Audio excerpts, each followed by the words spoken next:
Good evening, Macabros. Sorry for the little delay. Here we are. We're the last night of the campaign.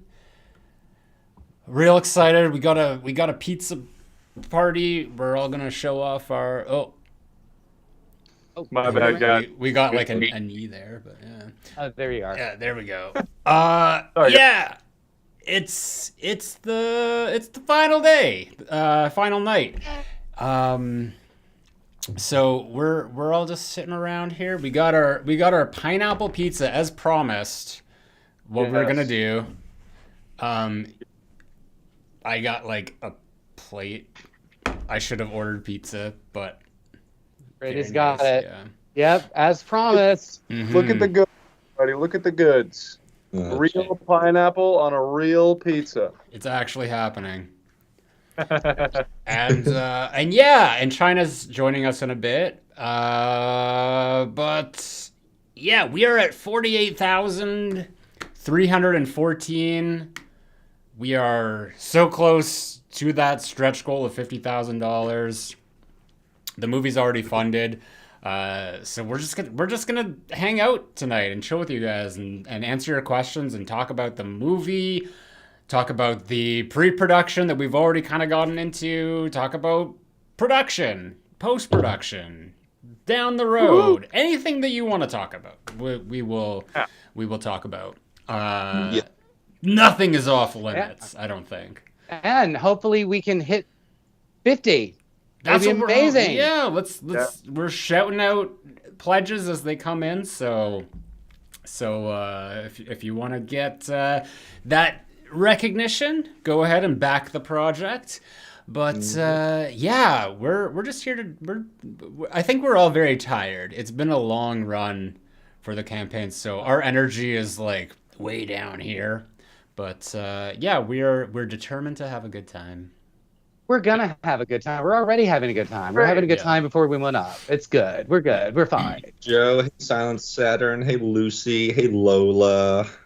Hello everyone. I got the comments up on the side, so I'm just keeping track in case anyone has any I see questions. Silent Saturn is commenting Bone Apple Tea. Love to see it. Love to see it. There is actually a podcast with me, Erik, Harvey, and my co-host Adam, who is an associate producer on the screens.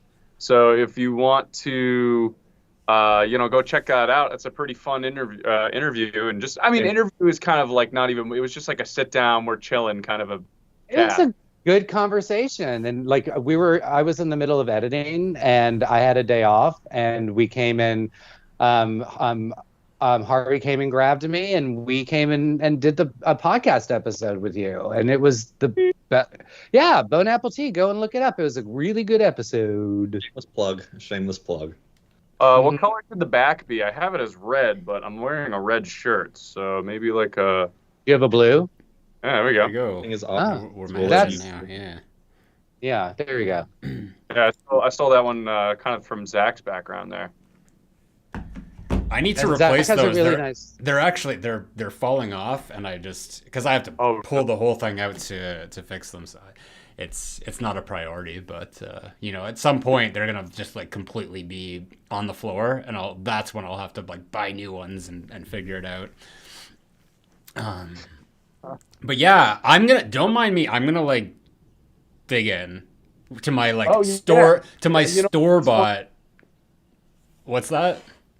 It's funny, I was like, oh yeah, here I go, I got the pizza, it's a real pizza, and then I never took a bite or nothing. So hold up, come on, I owe it to all of you to eat the piece. Imagine if I was just like, look it guys, You're putting the garlic all over. Oh, are you doing? Oh, such an interesting combo, guys. Give it a go.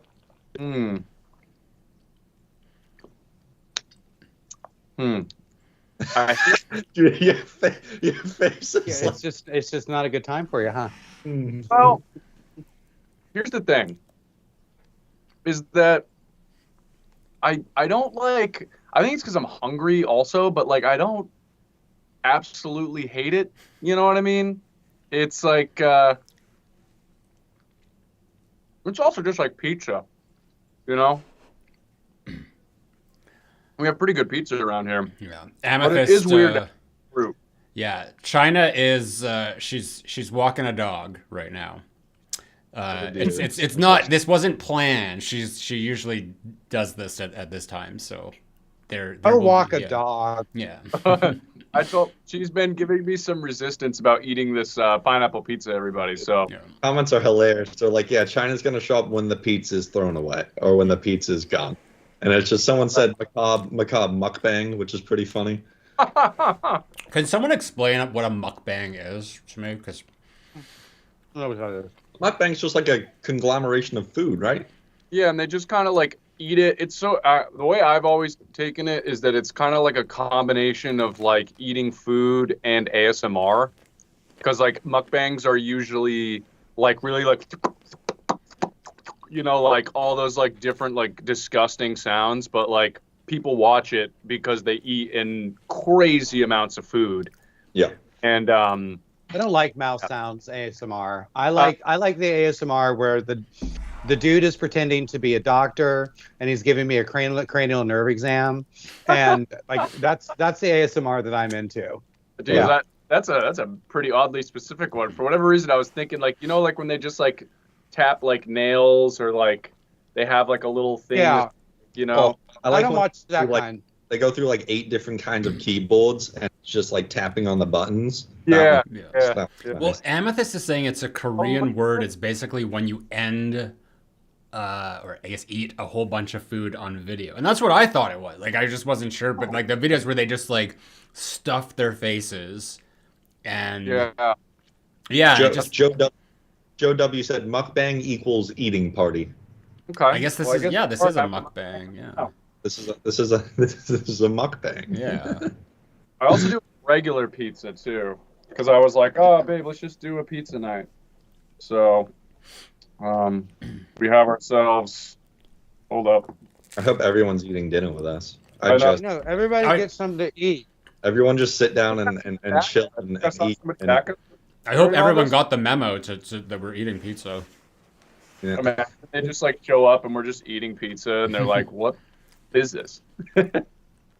Is this what they do for their campaign? Was this their secret all along?" We bought $48,000 worth of pizza. Worth of pizza, yeah. Gotcha. I think we got a new pledge. I'm just checking. Righteous pledge $10. Thank you very much. That'll go towards the ranch dip. Ranch dip. Yes, Zach, yes.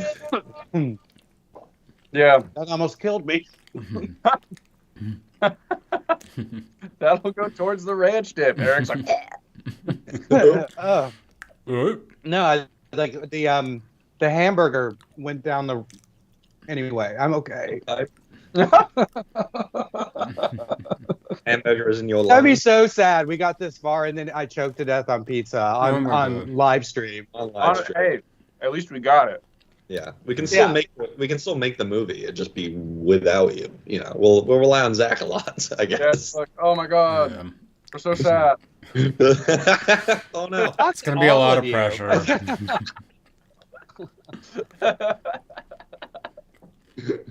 Oh god, me and China just got out of Alien Romulus. Oh, Oh, so good. Yeah, really good. Really like the whole time I'm pretty much like, God, oh, like just so many just like ooh moments for me. I think me and Adam are gonna go try and see that tomorrow. Actually, he texted me. And he's like, we gotta go see Alien. And I'm like, word, we can go see Alien. I haven't Strong seen it. recommend. Strong Yeah. recommend. Like Zach and I were both like, oh, it's so good. Thank God. I'm a huge fan of the whole Alien franchise, the Alien versus Predator, Just the Predator, Prometheus, like all that. I love. there's I a love all that. TV show coming out now. Did you guys see that? What? It's like called Alien Earth. Oh, I wonder if Yeah. it's like prior to some of this I stuff. think it's a prequel, and Timothy Oliphant is in it. Nice. Who you just saw? So Randy just watched Scream 2 for the first time over the weekend. Harvey watched it. He's seen it before. Timothy Olyphant is the spoiler. You guys fucking know the killer. I. That's so funny.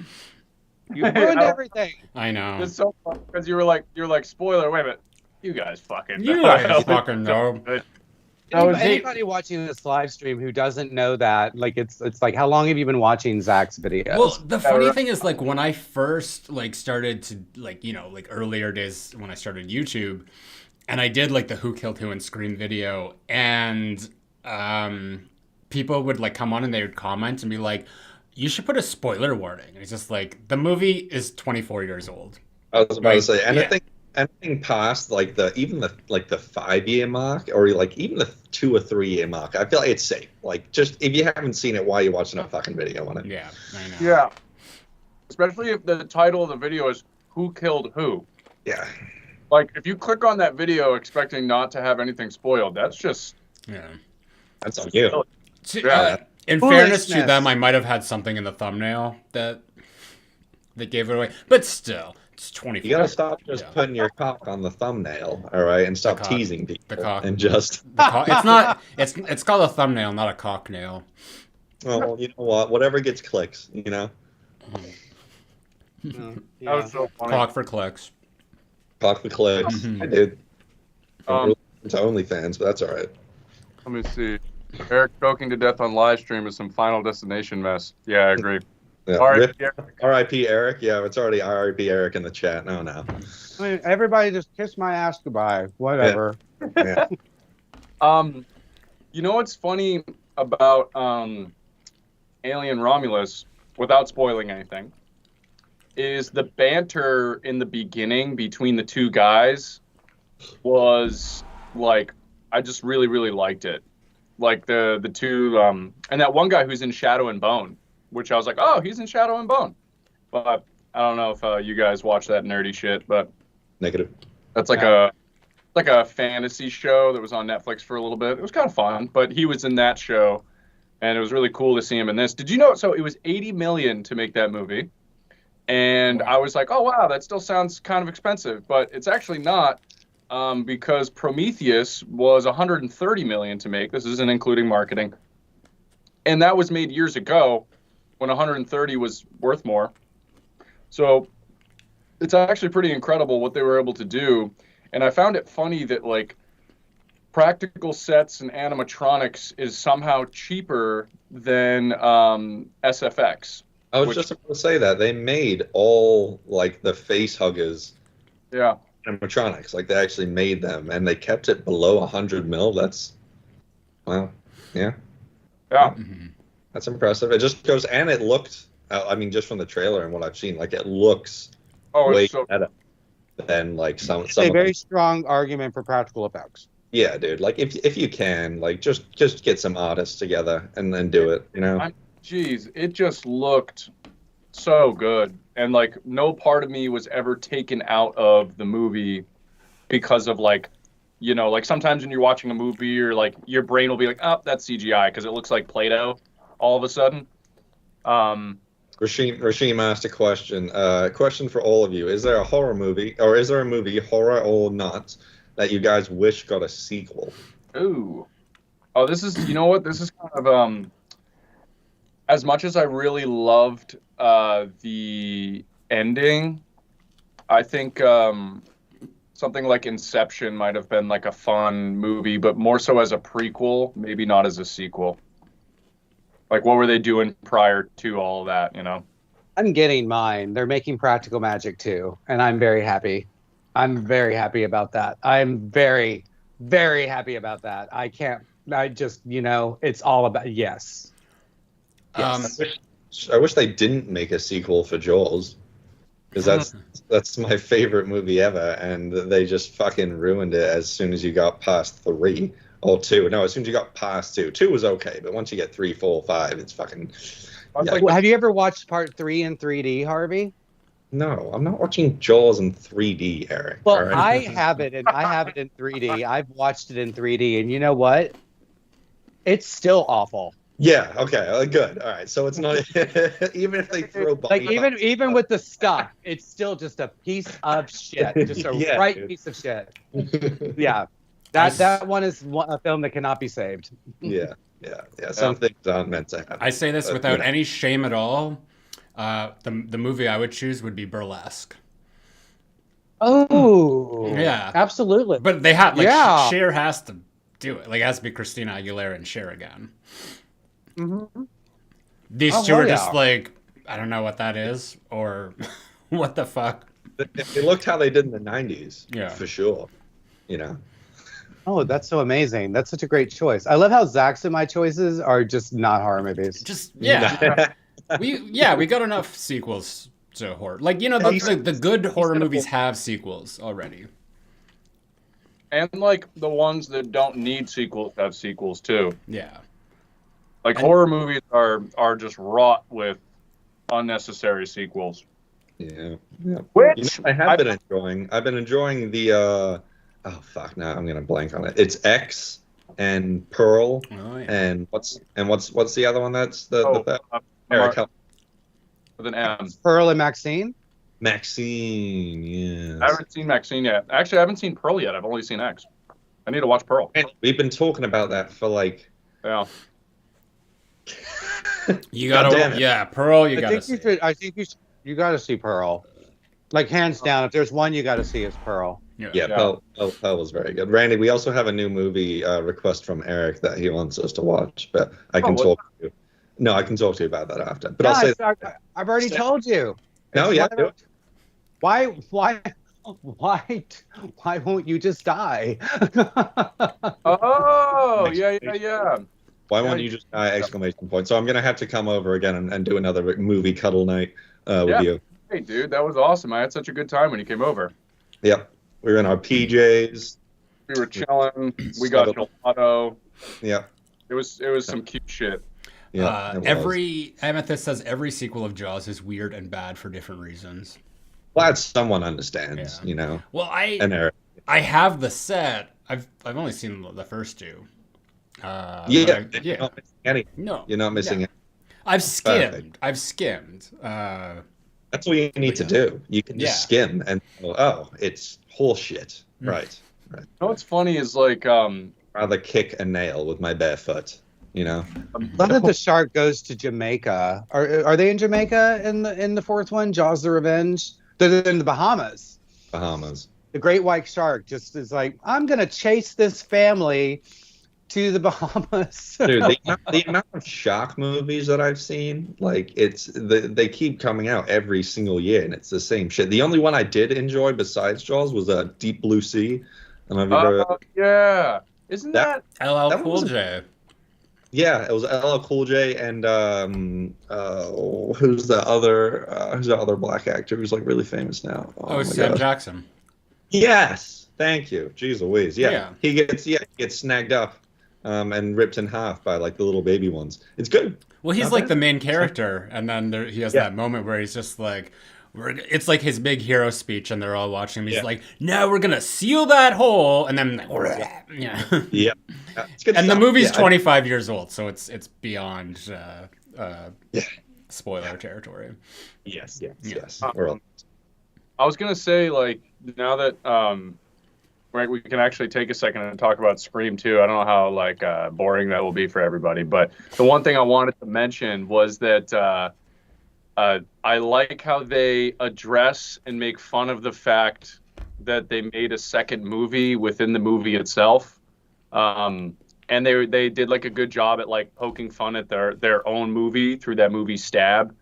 I thought like that was so well done because like I was like, oh, look at them. They're addressing the thing that like they're getting out in front of it before anyone can like try and make fun of them for having a sequel. And they just kind of like poke fun at it and poke fun at their own movie through the movie Stab. And I thought that was really funny. No, it's a brilliant movie. And actually, Scream 4, which I don't like as much as Scream 2, but Scream 4 kind of does the same thing, but with remakes. And I think it actually does it. Like the commentary that they have on the remakes is done much better than the way that they do it in 2 with the sequels, because they don't really like the sequel talk. Really, kind of just is relegated to like the classroom when they're chatting about it, and then it doesn't really come up again until like they're sitting in the Baskin Robbins or whatever and like watching the clip on the TV. Yeah. Mm-hmm. Yeah. Someone mentioned Heather Graham, and I was like, yes, dude. Heather Graham. Jefferson just said Scream 2 is my favorite movie, so please talk away. And then someone also said Deep Blue Sea is so good. Why am I loving every movie they mention? Because we know good movies sometimes. We know good movies. We're going to make a good movie. Yeah, exactly. We are here at the end of a campaign where we have raised nearly $50,000 to make our film, to make our film the best version of itself possible. And exciting. It would be absolutely amazing if we hit that 50 before 8 a.m. Eastern Standard Time tomorrow morning. Yes. That would be the most amazing thing ever. Mm-hmm. We'd be ready to go. We'll be stretched, for the fast part of it, and we'll be able to make all your gory dreams come true. Mm-hmm. You said, well, I mean, the exciting thing. Okay, fine. I got stretch. Okay, so the exciting thing is what with where we are is just slowly joining in. I'm just gonna do a wave. Just like the aerobics or. I want to see you do your Lisa Rinna. Oh yeah, you sent me. So you sent me the video where she's just doing the dance of her like aerobic video. She's like, you don't even have to use your arms if you don't want to. Just I don't just care. Yeah, I don't give a shit. Yeah. Oh my God! But the thing about where we are right now financially, especially if we're able to hit the 50, is that we are we have a lot of wiggle room to not only make the film as great as possible, but also to help support the funding to get the film into as many film festivals as we possibly can. We have a really nice cushion to make sure that everyone involved in the film is going to be paid, and everyone will be paid fairly and compensated for their work and for their art. And it's so important to create an environment as best as possible, if you can, to make sure that artists get paid for their work, because so often, more often than not, we're asked to do things for free, and other people make money off of us. And it's really rather remarkable to be in a position with these wonderful people, with the people who are here, and all the other people who are involved in the movie, where everyone is there to taking care of each other and making sure that that nobody is being taken advantage of. It's a really beautiful team of people who are here to serve the best interests of the film and to support each other in making that possible. And I just couldn't be prouder to be part of this team. Yeah, man. I think it's great. It's great that we're here, and the fact that we are in a place like this is really because of, honestly, a lot of people that are on this live stream right now. Like, for real. Like, you guys are the homies. You're the Macabros. Like, this is the ride or die crew here. And there's a lot of you that have been spreading the word and telling your friends and sharing on your pages and really doing a ton of like awesome work, and then pledging yourself. And like, it really wouldn't be possible without like a lot of highly dedicated people. There was obviously, we have like 200 and something pledges, but it really does start with like the core group of people. So thank you, seriously, everyone who's especially here. Eric, did you send the screens to Amethyst? I sent it to Amethyst, and I sent it to Daniel. What about Silent Saturn? That's Daniel. That's Daniel. Yeah. Okay. Yeah. I didn't know that either. Yeah, like I like they've been standing for it for a very long time, and they've been so wonderful throughout this entire experience for Zach and me before the campaign, when we were just talking about doing things and whatnot. And these are really great people that I've gotten to know through his Patreon. That's a beautiful family over there on Zach's Patreon. And a lot of them are here right now. We're getting some screens love in the comments. Yeah, absolutely. Like it was very well received. It was very well received, and I was happy to share it with them. Awesome. Well, thanks, guys. I appreciate it. I love the comments. It's nice to see that people enjoy our work. So hopefully we can keep it going. Keep her going. Yeah, we have like a 2-hour nonstop video of behind the scenes footage for the screens. I've been thinking about like trying to chop up some like key moments and like posting them on our screens page. I know we don't post there much anymore, but that might be kind of fun just because there's a lot of really fun moments that are in that like 2-hour window. There's some, obviously there's some wild. Do you remember when I was put together, I said we should figure out how to cut this into a documentary? I know. It could be a documentary about making a short film, yeah. And because there's just so much footage, but there's no drama. I know. There's no drama. That's the thing. It's like from the outsider perspective, as far as like any kind of like dramatic excitement or tension or hostility on set or anything, it's just not there. No, it's just interesting to watch. Like, I mean, I enjoy watching it because like it's about us, right? So it's like I remember a lot of those moments, and obviously the camera is through like either Johnny or Greg's eyes, whatever they were doing at the time. So yeah.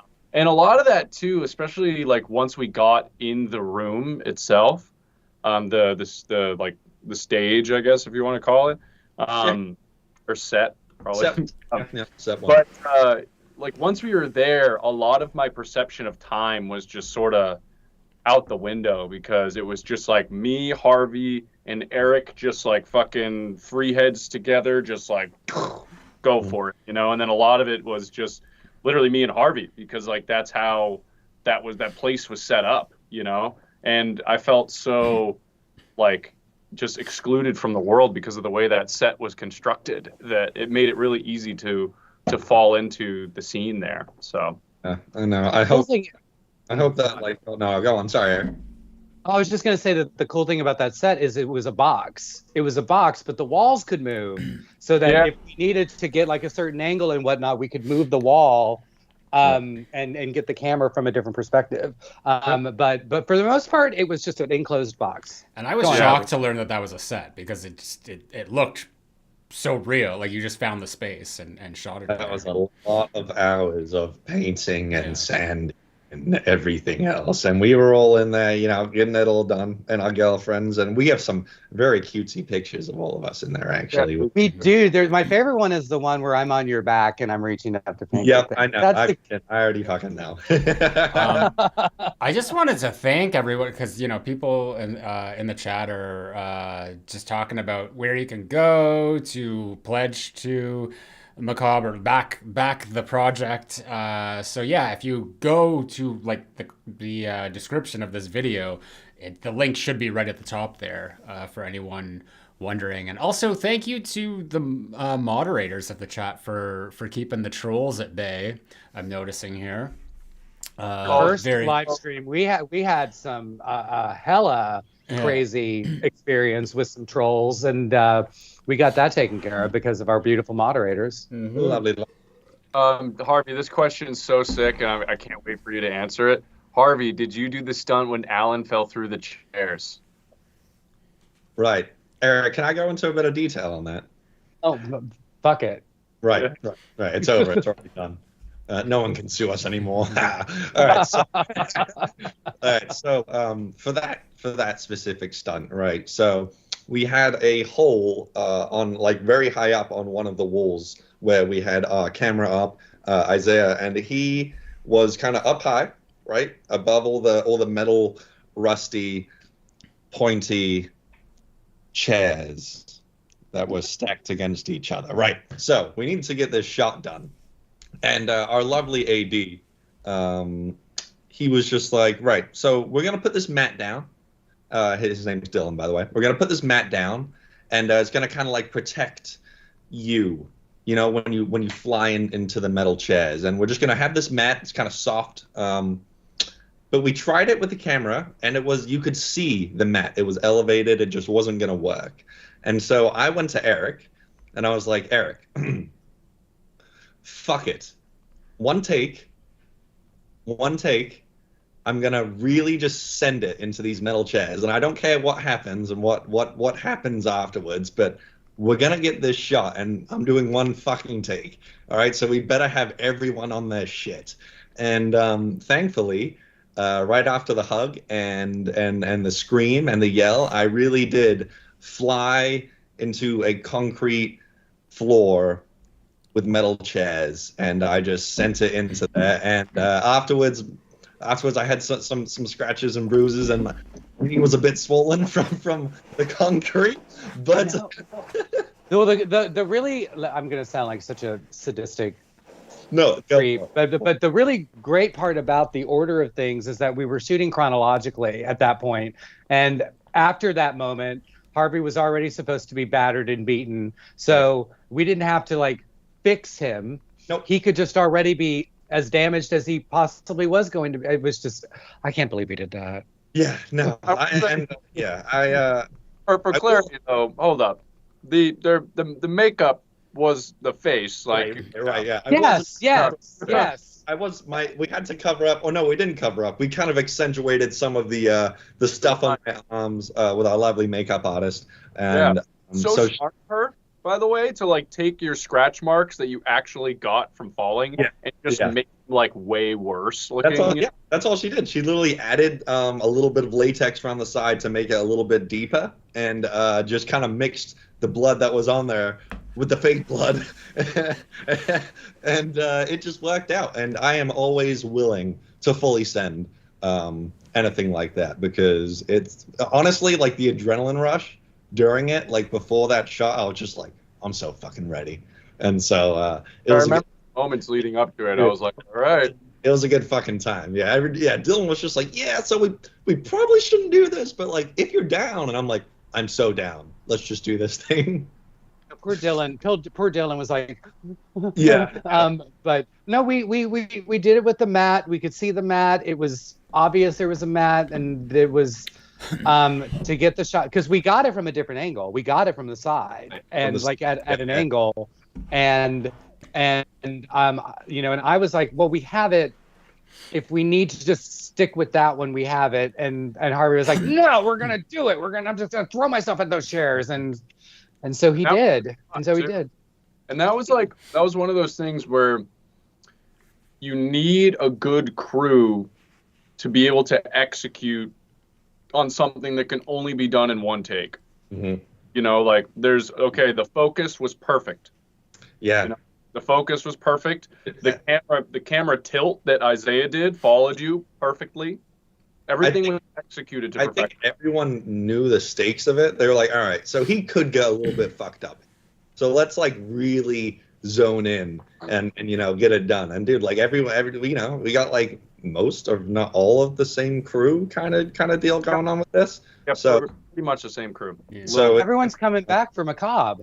Yeah. Well, and I was gonna say, since we're talking about like stunts right now, maybe we should talk about what our stretch goal is, which is what we're trying to get to tonight. Yeah. We don't want anyone to have to do that ever again. We're trying to avoid this situation completely. Yeah. That is funny, because Amethyst Frost literally asked, is this why Macabre needs a stunt coordinator? Well, you see. I mean, not entirely wrong, Not unless you have a slightly mentally ill actor, and he will just kind of do it. But yeah, you have to. We're going for $50,000, and what that is going to be able to afford us is a good friend of Randy's, who's a professional Hollywood stunt coordinator by the name of David LaValle Jr. And he's worked on films and TV shows such as Free Guy, West Side Story, the new one, and the Daredevil TV series. Yeah. For sure. So yeah, all the things. I think oh no, what? I think he was also on Fallout too, but he might be uncredited under that one. But the new Fallout TV series, Amazon Prime. There was a bunch of like a bunch of his like stunt buddies went and did that movie as well. That was or not movie, show rather. Okay, yeah, I was gonna say. Nice. But yeah, Joe W says, "Protect Harvey's beautiful face / body." Well, At all Harvey's going to costs. be the one. Harvey's going to be the one who's the dangerous one. So we have to protect our lovely ladies from Harvey. Yes, I will be the one inflicting pain this time. Finally. Should we talk about the rewards? The things that the wonderful things that come with the with the pledges?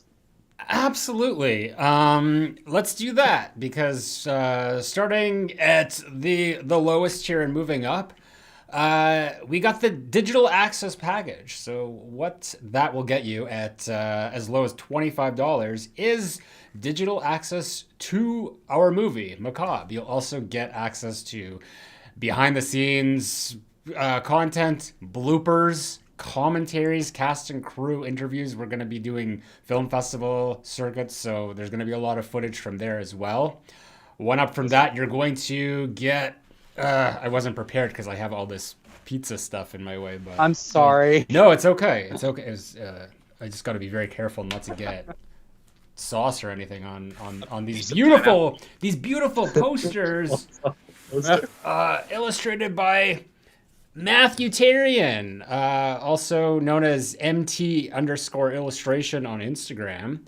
But he designed and illustrated this lovely piece of art that is a poster that you can have yourself. And it is a throwback to horror movies from the good old days.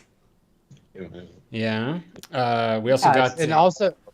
It also evokes the spirit and the energy of the film that we were making as well. It's not just, this is cool art that's being slapped onto a random movie. It's the film itself is going to reflect how fabulous that art is. Well, key art just doesn't look like this anymore. But we also have the red variant, which is a optional add-on that you can get as well if you like the color red. We got the T-shirts.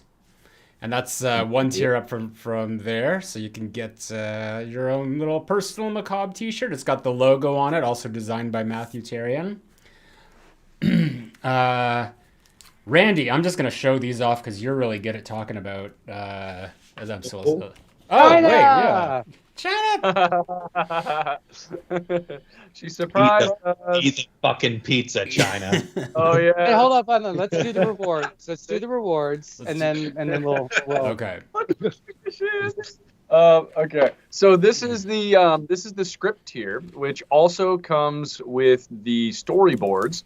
So the cool part about getting the script is you get to read the film how Erik and Zach initially wrote it prior to what might happen while we're filming. They might see something and be like, ooh, shoot that, or ooh, say this instead. And so there's a lot of things that happen between when the script is written and by the time you hit the editing room and beyond, a lot of things can change or get improved or fine-tuned, a little snippier, a little snappier. And so the script is a wonderful thing to read for you to imagine what this will be like when you actually watch it. And then those storyboards are really excellent because they give you a better exact idea about what you're actually reading. For me, when I first read it, the storyboards actually helped me understand some of the actions that are written in the script. Because, sometimes like things are written a certain way, but the visual really helps you like make connections as to, oh, that's exactly kind of what they were talking about. This is the space that they're talking about. Your brain can make more sense of things. So, yeah. He's so scary. And then they can that's perfect. And then you can actually add as like an add-on bonus. You can get that script signed by these two lovely gents. Both Zach and Erik will put their little signature on there, and yeah, that'll be that. Or the posters. Or the posters. Yeah, we posters can or sign the the scripts, posters yeah. and the script. I like Or yeah, you could do both. We're happy to sign, everything you want. Like we'll even ship Erik and Zach out, and they'll sign you. Yeah, that's right. That's Rashim. You say I love these streams.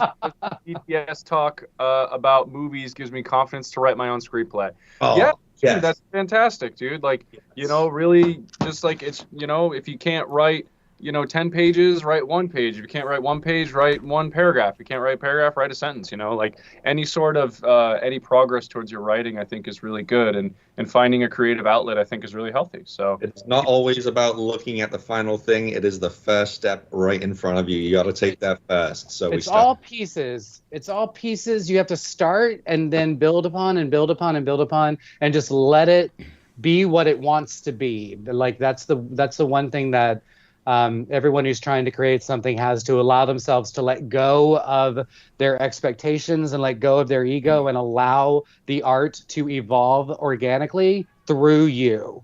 Yeah. Randy, get the sound thing out, because Amethyst Frost just added $100 to his pledge. Woo!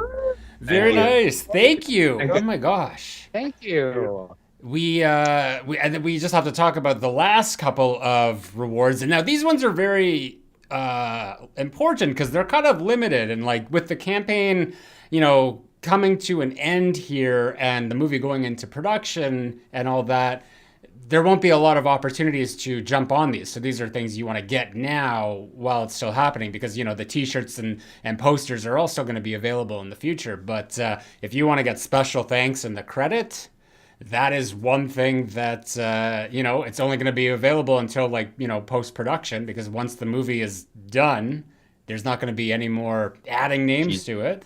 So, yeah. What do we have right now for the special thanks credit? How many how many do we have? I can tell you, but mobilized in film forever. Is that what you said when you do the special things? Yeah, they will. It will be. It's gonna be there. Your name's gonna be there for all of eternity. When our short film eventually, because this is all a prototype for the full-length feature that we are planning for the future. And so what's going to end up happening is when our feature film, ultimately after it does its thing theatrically and whatnot, because we are manifesting this, it's going to be released in physical media. And as a special feature, this short film that we're creating right now is going to be on that. But until then, the only way to see it is to get one of these tiers to get digital access to it. There you go. Unless you're at a festival, that we're screening it. Yeah, that is. Yeah. We've also got the producer tiers. So starting with associate producer, this is $1,000. Oh, sorry. And by the way, to answer your question, Randy, 24 backers have special thanks credit. Amazing. And we've got. Yeah, we've got 13 associate producers now. As an associate producer, this is like above the special thanks, because you're actually credited as an associate producer. So you've got your name in the movie. It's credited on screen, but you're also going to be credited on our IMDb page, which is pretty fucking nifty. If I don't say so myself. Which is already created, and we're going to be adding names to that. And there will be your name with our film, like right there on IMDb. It's really cool. Like Zach just recently had the experience of seeing his name on IMDb for the very first time. Mind blowing. Yeah, actually, that's so sweet. Zach, do you think you'll make a pro account so you can put your cute little face on there, or what? You know, I mean, so yeah, that was a question I had, because it's like. It's a monthly subscription thing, right? I know. I know, it's so annoying. I do the yearly one because it is cheaper, but you know. Yeah, I'll have to definitely, like, as things move forward with it. Yeah, I'll get my face on there. You know. Their name be from Amethyst Frost. Just your name. Just your actual name. Yeah. Yeah, we'll get it on there. Co-producer, which is one tier up from that, $2,500. You're getting that IMDb credits. You're getting credited on IMDb as co-producer, and you're also getting early access to the film. So you're gonna get to, you know, have first eyes on it. This is as soon as we finish post-production. So you're gonna be one of the first people in the entire world to see this movie, along with the people who made it, which is a very rare opportunity. And one up from that is the executive producer tier, which is $5,000. It is quite a lot, but it's very limited because there's only 6 spaces left. And with that, you're gonna get the executive producer credit on the film on IMDb. You're gonna get that early access, but you're also going to be involved in the production of the film. So you're going to be joining us for production meetings via Zoom. You're gonna get to be there for that process. And Randy, you're really good at explaining this, so I'm gonna pass it over to you again. Yeah. So the executive producer tier is awesome because, especially, this is the best for people that want to dip their toes into filmmaking, but they don't want to take like the years that it takes to get to where we are right now. This is usually a place where it takes many years to build up, like, your knowledge of who to hire and crew and locations and how to organize all this stuff. Like, you're coming onto something, a production that is well organized, that is a team, and coming on as part of a team that's well structured with many moving parts is really exciting. And so there's that. But then you also get to see how a film is made. So if you're someone who loves filmmaking and wants to know more about it, you can then be there and see and hear, oh, this is how they make that decision. Oh, that's how they're going to do that. You get to kind of have like an inside scoop into the movie magic of everything, which is really, really cool. So especially if you haven't seen a movie colored. I know I mentioned that probably every single time, but I think that people would have a crazy perspective of films if they just saw what happens in the coloring stage, how just changing the exposure of a particular object can focus all of your attention on that object. So it's just by changing the way the lighting is in just that one frame. And so it's really, really cool. A really, really cool process. And so you'll be there every step of the way. You'll get to see it from pre-production to production to post. It's a really cool tier to be a part of. And I really can't emphasize enough how, like, coming on to a team that's already really well established will be a lot of fun, because believe me, I spent a few years, and even to this day, I work on sets that are not well organized and not full of people that have like a big level of understanding about it. Yes, is there something you would like to say? Is there something for the peanut gallery that you'd like to say? No. I saw John and Eric doing it, so I instantly joined in. And just... When you were doing your little monologue there, I was in the background just like... Yes, quite, yeah. Yeah, and I saw Erik and Harvey doing it. I was like, yes. It was magical. It was magical. And another thing to point out is that the being involved in production meetings through Zoom. All of our production meetings are conducted through Zoom. So you're not going to be like on a laptop sitting on a table watching us talk to each other. We are all over the place. Zach is in Canada. I'm in New York. China and Randy are in Rhode Island. Harvey's in Connecticut. Like, there's just, like, everyone's everywhere. And so the way that we organize things and that we meet with each other is to do it through Zoom. And then as far as the coloring process, we do have it organized, like, depending on if we do it the way to plug the person in so that they can monitor it from home and watch it happen. Yeah, absolutely. And it's really, that was actually how, when we did our first film Tuesday, that's how Erik had to do it at the time, because he was in Louisiana, and so the only way that we could get him in the studio, because obviously it's important to have your director in the studio for that, was to have him Zoom in. And I think, did you put it on like your the television at the house you were at? I put it on a big screen TV and was watching it from there. Yeah, like there was some, like, it wasn't like me defying the film, everybody. There was some stuff going on, and so I had to be out of town. Definitely didn't want to insinuate that at all. Yeah, no. No. But it is important for the director to be in the room. And like, it's a very different experience being present for it with the screens, which was. Yeah. Well, there's already 2 spots filled with that, and both of those parties are going to be involved in it. I know for a fact we talked to one of them, and he's wanting to get involved in the film industry, and has his eyes on that in the future. So I'm really excited to get to have those meetings with that particular individual and kind of move forward with that. Because I mean, this is a first time experience for me as well.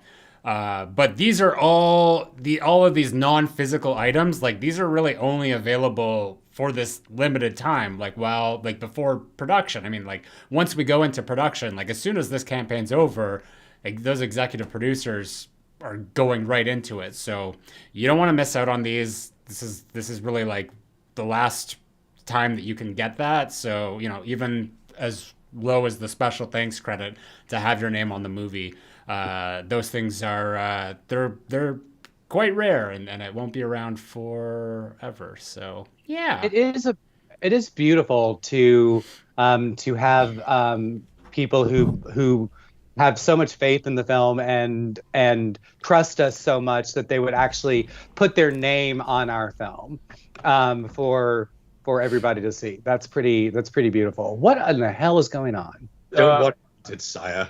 Yeah, Harvey has high chews, and China was like, Harvey has high chews. China was looking at me. And I just kind of went. That's why I was going.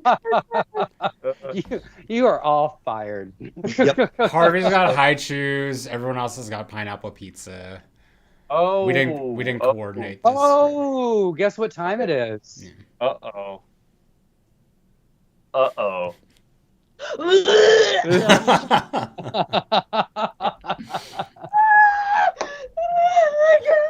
right, here we go. This is the moment they've all been waiting for. Look at the viewer counts going up too. Mm-hmm. They knew. Is Tamika here? She was looking for. I think she was looking for this moment for China to eat her piece of pizza. There's the 51 and a half minute mark. Am I supposed No, to, no. Eat the fucking thing. Don't make me do it, ready. No, please. Eat the bloody pizza. Eat the bloody pizza. I will. No. You eat it. Okay. I mean, I'm fine too. I already ate one. You can eat it. You eat it on my behalf. No. You gotta at least take a bite. Look at this. It's actually not bad. It's really not bad. They do pretty good over there. Oh, come on. You didn't. I did it. You gotta eat it with the pineapple though. I took a teeny bite. No, I That didn't. was just cheese pizza. Hold up. Good. Come on. You took a eating at the dining room table on TV bite. You took a bullshit bite. I did. Come on, just a little. All these wonderful people supported us through this campaign. You could at least take a bite of pineapple pizza. You got this, babe. Come on. This is not very demure. More mindful people. Come on, here we go. China. Someone said, "Let China live her truth. Pizza should be consensual."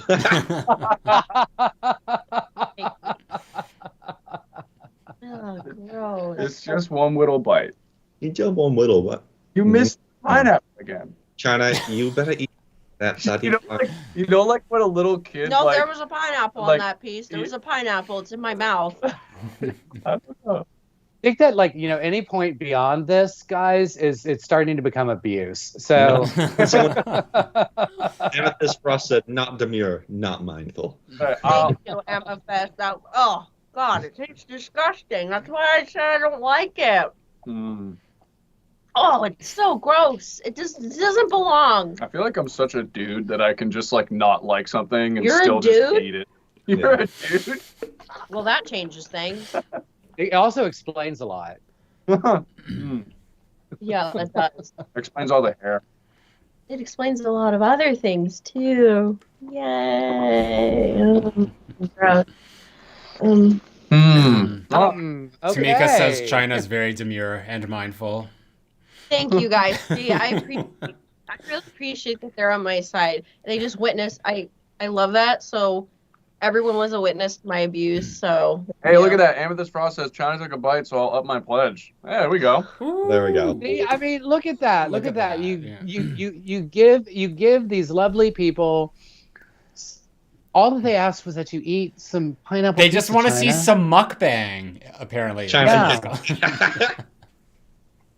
And it's been so, and you did it. You came through, China. I'm proud of you. China, your pain is There are out. much harder things that you're going to have to do in the future besides that. With Erik Champney. Mhm. I don't understand. Like it's I think it's a texture thing. It's a texture thing. Like the pineapple and the crunch, the sweetness with the cheese and the tomato. I don't know why, but my brain is like so I'm like I just like I can't do it. I can't do it. I don't like eat it like tomatoes. Like it has to be sliced very thinly, and it has to be like the perfect. Like it can't be too mushy. It can't be like too green and hard. Like it's like I couldn't just like bite into a tomato. Like that would make me want to throw up. I do like the little like grape tomatoes though. Yeah, I like those. I'd be like pop, but like a tomato, like a raw tomato, you just like an apple, like so good, like crazy psychotic. Also, like tomatoes, like many. I mean, I guess tomatoes technically a fruit. Is that right? It is a fruit. It is a Well, we had that conversation because you said that pineapple fruit did not belong on pizza, and I was like, that's what the fuck, you know? So it's like, fruit. Well, I was gonna say vegetables like pan seared, but I guess like fruit kind of does that too, because even like where did we go? Oh, it was when we got the lobster rolls. Our lemons were like seared. Yeah. Oh yeah. And that was actually that was really cool. So when you squeeze it over the top, which by the way, I don't know where everyone in this chat is from, but if you haven't been to New England for a lobster roll, highly recommend. Zach, I think it's imperative that, like, especially if you come, if and when you come up to do the podcast, we should take you to like a good place with like some good like fresh seafood out here. As long as it's not clams. It's more. You don't like clams? Yeah, No, I think we're the. yeah. On No, that. I don't like clams either. Nothing that's like Honestly. tastes like a booger, like just a big thing of snot. Yeah, that's what it looks like too. Yeah. So Amethyst just up gave like another $76, and it was specifically for you, China. So that's your pay for the whole movie. We are Yeah, $1,500 away from $50,000. Oh, we $1,500 away. Wow. We are $1,500 away from $50,000. It's extraordinary. Yeah. It's extraordinary. Look at everything that's happened in the last month, and all the people who have come together to help make it happen, to help keep Zach and me as sane as possible as we embarked on this wild adventure to get the film funded. Unraveling mentally this entire time. Yeah, Little by little. If someone donates that last, what was it? 1,500. Donates that last 1,500, I will eat a whole piece of that pineapple pizza. I will do it. Oof. Even if I die, I will do it. Even if I don't. You're gonna get the mukbang crowd out here to donate. Yeah. I will do it. So if someone doesn't do it, then I'm obviously not going to eat it. Mhm. But if someone does, anyone with mukbang and barbecue in their username just starts joining and donating. then I will do Someone it. started like hashtagging mukbang. I don't know how that like works. How do you get more people to a Hashtag video? mukbang. Yeah. Me crying, eating pineapple pizza. Yeah. Like it's just While we cheer. But in the most demure and mindful way possible. Yeah, and that's how we'll cheer too. Yeah. very demure We were- golf clap. We were trying to do some emails, and we were just like, how can we change it up instead of like putting like kindest regards or whatever, and we're just like, oh, like with like demurely with mindfulness. And I love it. I love it. I love it. I say that now daily. I'm like brushing my hair, and I'm like, see, look at me brushing my hair, putting it up. Very demure thinking. I'm like, yes. See how I'm Sticks to work. around. I hope the Yeah. demure mindful thing sticks around forever. I think it's on its last leg. We're overdoing it. Is it? Well, I don't know. Zach and I have been in a hole in the ground, so I don't know what's sticking around. I don't know anything that's happened in the last 4 years, like trend wise. I'm still like, this is 2019 for me still. Oh God. Oh wow. You're Oh. behind. Oh well, we'll catch you up. Okay, Yeah, you guys are about to wake up tomorrow morning like, sunlight. The campaign is over. I know, and there's so much to do, and that's another thing that's a direction we can take right now, is to talk about pre-production and what we've done so far and what we're planning to. And hopefully, like, people will be inspired to pledge to the film, to Macabre. The link is in the description of the video, and wonderful people are making that available in the chat. But we already have begun pre-production. Meetings have begun with our prop master, and we're again tomorrow, actually. Ooh. I have like 4 meetings tomorrow. Oh, well, let's talk about that. What are you doing? So tomorrow, tomorrow. Sorry, I just saw some fun stuff in the chat. Tomorrow is so I think, let me check my phone's here.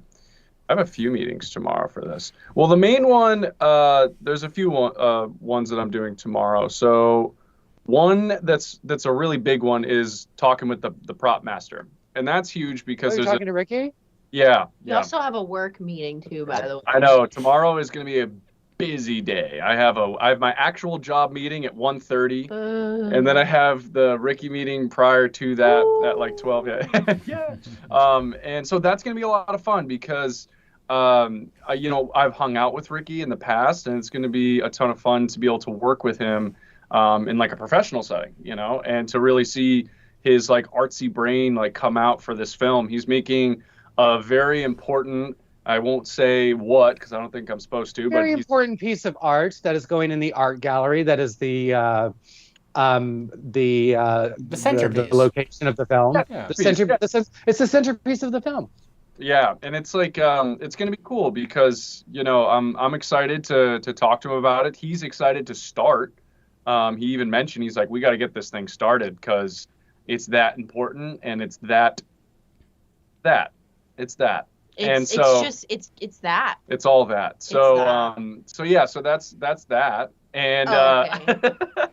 You're disgusting. And then we have other meetings we've been setting up with the actual location.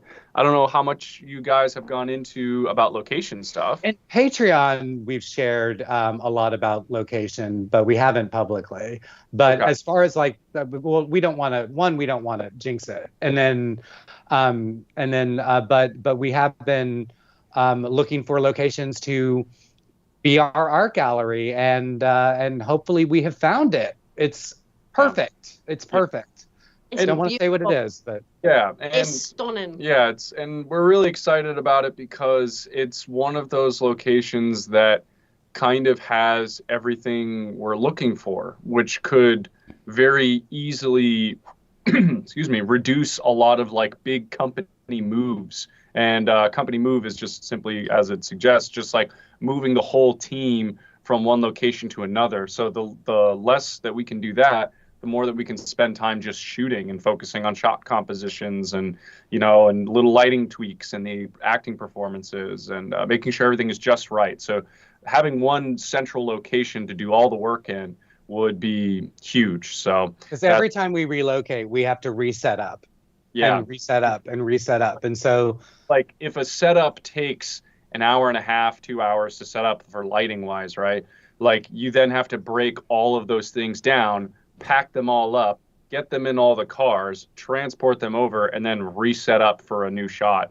And so, and that's assuming your drive time isn't like more than an hour, because now you're spending just 2-3 hours, 4 hours maybe breaking down, then packing up into the car, then getting in the car, then driving. It's just a whole process. So this would really be awesome. So far, I will say the communications have been very good.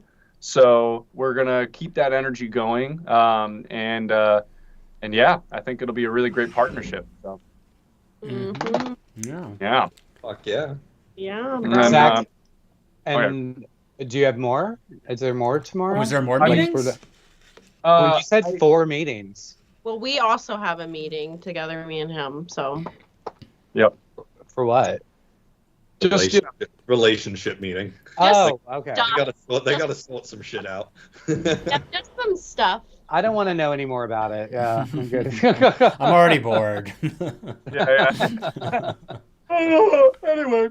No, I just started watching Melrose Place, and I'm gonna keep my drama there. Yeah. Nice. Zach got me up to speed season 1, so I could jump 90s. over the boring part. Yeah. And now I started with season 2, and I'm already 2 episodes in, and it's like crack. I'm just like, absolutely. But the other thing is that I will say we have probably 90% of all of our crew officially on board, including our makeup artist, Barb. And Barbara. They're coming to get you, Barbara. Good. Yes. She did a different. This is how I met her. Actually, I met her on a set for this Malayali film. So this Indian film in Kerala. They were filming it in the United States, and I met her on set for that. And I have a scene where I get my throat slashed, and she did. That's my favorite scene. Yeah, she did this really awesome like silicone like prosthetic over my neck, and it was disgusting looking. And I remember walking around with it because I can't really see it unless I am looking at a mirror or something. But I'd walk up to somebody on set and they'd be like, okay, yeah, I think you're over here. Jump scare! Yeah, it was It's just random. Yeah, it was disgusting. But she's so good at it, Yeah, she's wonderful. She does great makeup. Love her. We love her. We stand her. She's the best. She's really, really good. And she's just a absolutely lovely human being on top of that. She's extraordinarily talented and just a genuinely lovely person. So we like that. I think she's that's very demure. That's also very mindful. That's a goal of the people that generally speaking that I hire is because I want things to function and flow really, really well. So when I find somebody that I really vibe with, I like having them around. And through every production we've tried to keep as many good vibes types people with us along the way, because it's if it ain't broke, don't fix it. So Eric, why is Randy on the film again? Yeah, this guy sucks. Oh, it's because I stinks. I'm just not gonna talk about why. It's such a long story. It began about 4 years ago. Yeah, that's right. He was this young innocent buck on a live stream general audition thing, and I happened to be invited to watch it, and there he was, and he was one of 2 people in the 20 people that I watched who actually did comedy, and everyone else was suffering, and it's do you know what you did? This is what you did. Oh no! You can't. And they were all like that, and it was really painful. And Randy was just hey, I'm Randy, and this is funny. Yeah. And I was like, I want to know that guy, and that's why. Do we still have access to that? No, it was just a live stream, and it wasn't saved. Oh, okay. It was a Zoom call, essentially. So you have to imagine this was back in the midst of all of that stuff. There was no live anything at the time. This was September of 2020. Mm-hmm. Yeah, so as you can imagine, the most pandemic that we could get. And so at the time I was just working with Dana O'Neill, who oddly ended up Erik cast him as the father in Tuesday, but he's my acting mentor, so in the early days it was I trusted Dana with a lot of things, and I still do to this day, but he was essentially hey, you should do this thing, just do that monologue that you already have that one prepped, you should just do that. And I was I don't know if I really wanna. Imagine if I just didn't, I know. Where would we be? What the hell would we be doing? I don't know what I'd be doing right now. We'd be very boring, I feel like. Yeah, things would definitely be a lot different. The 2 of you might not have met. It's just you just don't know. Yeah, I mean, a lot of things kind of just went different ways. Maybe. I don't know. I mean, I don't know. Maybe. Yeah, I mean, you never know. I wouldn't have met Harvey. I wouldn't have met. It's just one of those things where you make a decision and it just ends up being a decision that completely transforms your entire life. Yeah, for the better. the other decision that I think was super important was when you had messaged me and you were like, oh, let's meet. Do you want to do Zoom or in person? And at the time, I was really fed up with having to do Zooms all the time. So when he suggested like, hey, do you want to come to New York? I was like, I know that's kind of far, but like, I don't get to the city that much. So it's kind of like a good excuse to go to the Big Apple. And, you know, it was, I met him in person. And I think that was so much better to do that in person. Yeah. That we really got to vibe and like get to know each other over dinner, which I think is way better than, you know, Zoom. They went on a date. We went on a date. We went on a little date. Yeah. And we were sitting at like it was outdoor seating, and there were those plastic, you know, barricades like between us and the other tables. So it was kind of like we were in our own little booth in our own little world.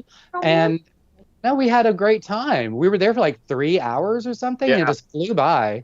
Yeah, I remember that too, because I remember like when we mentioned the time, I was like, holy hell, it's been 3 hours. And then, yeah, it just was. That's lovely. Yeah, it was great. We love to hear it. Yeah, and he hadn't read a word that I'd ever written at that point. And so at the end of that, he was like, hey, why don't you send me something to read? So I sent him something. And then was it like 2 weeks later, you called me and said, hey, do you want to write a movie? Yeah, because I was like, I mean, I'll leave. I think it sounds like you want to keep what you sent hush hush. So I'll keep it hush hush. But when I read it, I instantly knew like, okay, this guy definitely knows what's up when it comes to writing. And I'd really wanted to do the thing where it's like, I hated waiting around for this like acting thing to take off, because I knew it really wasn't going to, especially in COVID times when there was nothing available. You suck. I'm joking. Yeah, that too. So because I was so bad, I knew that nothing was going to happen. No, but you know, so essentially like I needed a writer really bad, and Erik just like absolutely fit the bill, and we hit it off, and yeah, there you go. Now here we are. 2 movies later. And then we got it got written. We were all happy with it, and a team was being accumulated. And then the conversation happened of who the hell's going to direct this. And I had all these because I was very used to being bullied as a writer by power hungry, vainglorious directors. And so I had very specific things. It was like, if whoever directs this has to understand all these specific things about the film, and they turned to me and asked me and said to me, why don't you just direct it? And I thought that they were insane. I did not say yes right away. I took like 24 hours. I talked to my agent. She told me that I should do it.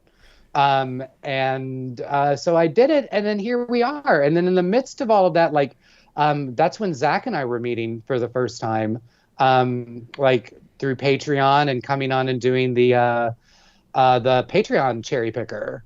We didn't have the title then yet, so I mean, all of this was sort of just all happening in parallel. And I remember you telling me about Randy the first time. All good things. Yeah. I'm trying to. Here was like here was a picture of when we were in pre-production. Wow, Erik, you look so much different. No, we're in production. We're in production here. Oh yeah, that was. Dill and I are describing something to Jackson, and we're doing it. We were both like doing the same arm gestures and explaining something, because this is BTS footage, and this is a frame taken from BTS footage, and we're both like explaining something and doing the same hand gestures and not seeing that the other one was doing it until we saw the BTS footage. Yeah, that was. I feel like we're gonna do a lot of that too. We're just gonna. Wait a minute. Here's an amazing shot, because here shows Harvey next to Erik on this one. Do we see Harvey in his wonderful green cap? Yeah, that is a throwback. Yeah, it's like the meme of like that lady, and she's just like, you know, like crouched over, just like looking really intently. Yep. This is like that what's that meme with like the producer and the guy, like the artist at the mixing table? It's the same one. I forgot what the producer's name is, but yeah, that was a good picture. That's a really good picture. I just don't look like that at all anymore. I know, isn't that crazy? I know. Here's one more. This is Erik talking to the both of us here doing some directing. And it's pretty crazy, as you guys can see, just from like a filming point of view. We made the outside even more cinematic. This is the lighting crew going crazy. This is what we call duvetine. And duvetine subtracts light so that you get a more stronger shadowed side, because you don't want your whole image to just be open light. And if you have the crew that's smart enough to know that, they make really cool decisions like that, which is manipulating outdoor lighting to look even better than it already does. Ooh. Yeah, and they even had... go ahead. Oh, they even had a giant piece of diffusion to diffuse the sunlight on us too. So it was a really cool outdoor setup. They went pulled all the stops on that one. Mm-hmm. Yeah, we have the meeting with our gaffer next week too. Yes, Ryan. Ryan. That's great. That's going to be so much fun. Yeah, and right. Zach and I talked to our props master and went over in great detail every single prop that was in every single moment. Excruciating detail. I know. Yeah. Every single prop in every single moment of the film. And it was really exciting because Randy, we've never done a prop film. No, you're right. Not really. Yeah, the only, like, we filled up the screens with a lot of, like, detail. It was art direction. Yeah, but that's exactly what I was going to say, is it wasn't really props. It was just kind of like... The only prop in the screens was the ball that you kicked. That's the only prop. And because you interacted with it. Oh, and the horsey. And Everett the horsey for Harvey. Everett's still chilling in the basement, by the way. We have Everett. He is well taken care of. We love him. Thank God. I was afraid to ask. I'm so happy that he's happy. I made sure we took Everett and we took care of him. Made sure. He's in the basement. We've had some meetings with our lovely cast members here. Yes, we have. Yeah, we were talking to China. We talked to you. I think it was earlier this week or last week, and then we were talking to Siobhan yesterday. Was it yesterday? I can't keep track of days anymore. I happened upon the dress that we chose when we were dress shopping online, and it was the day of our live stream, so that would have been Monday. Right. Yeah. We're picking out the wardrobes and stuff like that. It's getting real. It's spicy over here. Mm-hmm. Oh, wow. What's really exciting about talking to the actors is, like, when we're talking to them, we're getting a sense of just what are they wearing? Because Zach and I are just inspired by them when we're talking about them to I think that she's wearing this. I think that this is what she's doing. I think that these are her pants. I think this is her shirt. I think that this, and it's all kind of happening in real time. Even if it's based on a preconceived notion that the two of us had, it evolves when we talk to the actors. And it's just really exciting. We've got Siobhan completely costumed. We know the dress. We're going to buy 3 of them. And they're from Bloomingdale. It's from Bloomingdale's. The and we know exactly what the shoes. Yeah. We know what all that is. And China, we've got figured out when your hair is pulled back in a ponytail, when it's going to be down. We just know all the things, the color of your clothes. We know what it all is. And so much of that is just because of you and Siobhan and who the two of you are. Yeah. And your fabulous hair. You both have fabulous hair. Yeah, it's great because like this is what working with a team is like, guys. Because you hire people for jobs because you can trust them to do that job, and so it's I have full faith in Erik and Zach's ability to make decisions where I don't even have to I don't want to think about the little bracelets and dresses that the actors wear, or that's not something I want to think about. That sounds really. I don't want you thinking about that. No.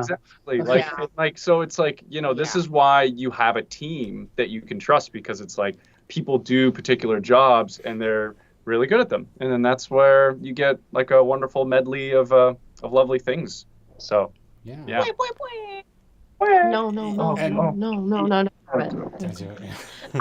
And we also had a meeting with Harvey. where we gave you that fun reel to watch of yes. Yep. Of stuff. And cranking on that. It's a good old time. Watch that. Yeah, no, the reel was actually super helpful. Like the 30-minute one with a bunch of different clips of everything, all the little highlights that you wanted me to watch. So it was a very, very eye-opening on just like, how it's going to be shot and kind of the movements of things and the whole old school, slasher type vibe that we're going for. So, it really helps. Really helps with the whole building of it all. So, Zach, should we tell everyone what the reel was made up of? What the movies were? I only remember 2 of them because there was Prom Night, and Stage Fright. In Tenebrae. Tenebrae was in there, wasn't it? But there's and I Know What You Did Last Summer was in there. Right? Mm-hmm. Yeah. Mm-hmm. Yes. And what was it? Was it Scream 2 as well? No, because like you brought up Scream and I was like, no, we don't need that. But I didn't realize you meant Scream 2 and that. I remember what it was. I remember what it was. It was Valentine. Valentine. Yeah. That's right. The opening kill in Valentine with the body bags and all that. Yeah. That's a good moment. Yeah, such an eclectic list of movies too. That was great. I loved it. I thought it was sick. And then me and Randy ended up just watching Scream 2, front to back. So that just worked out. Yeah. And Nathaniel Fincher says, "I was watching and enjoying Zach's content from the start. So happy to see how far he has come." Oh, thank you, Nathaniel. Yeah. Nathaniel. Yeah, Zach is a brilliant mind and a remarkable creative, and it's a blessing to be working alongside him. I mean, as are all of us here. Yeah, but we're talking about you at the moment. Just accept it. Well, I don't take feedback I don't like compliments. I don't like criticism. I just write it in. I'm just really difficult. Write it on a note, stick it in a bottle, and ship it out to sea, and that's how you can deal with that. I'll hear about it in next life. Exactly. Yeah. Yeah. Oh, well, Randy left. I was gonna ask him because Randy got very excited after he watched Scream 2, and he was messaging us about all of it. But I'll making a protein shake for his muscles. He's making a protein shake for his muscles. Okay. I'm being fat. So. But that's the non-pineapple one you got there. Yeah. This is everybody. That is the non-pineapple pizza that China is eating, and she says that she will indeed eat an entire slice of pineapple pizza, that which she hates more than anything in the world. If we hit $50,000, we have $1,500 to go until we hit $50,000, and I want to see her eat that pizza. I want to see her eat it. Rashim, this is a nice little question. I don't know how much we can elaborate on it. Rashim asks, I wonder if Harvey is going to be a slow stalker type killer, or will he teleport like Jason Voorhees?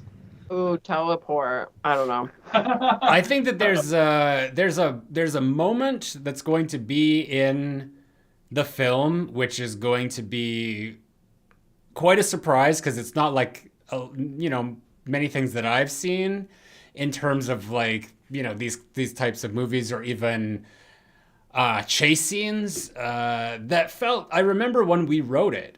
Eric, because there was a lot of debate of what that moment would be or where, how the killer would come into it. And, you brought up one way and I kind of fought you and I'm like, no, that's kind of, it's been played. And it was the easy way. And oftentimes you find your way, you have to say the easy thing first and that inspires the other one to do let's go more complicated than that. Which led us to the moment that you're talking about, which we can't talk about. No, but it's such a fucking crazy moment.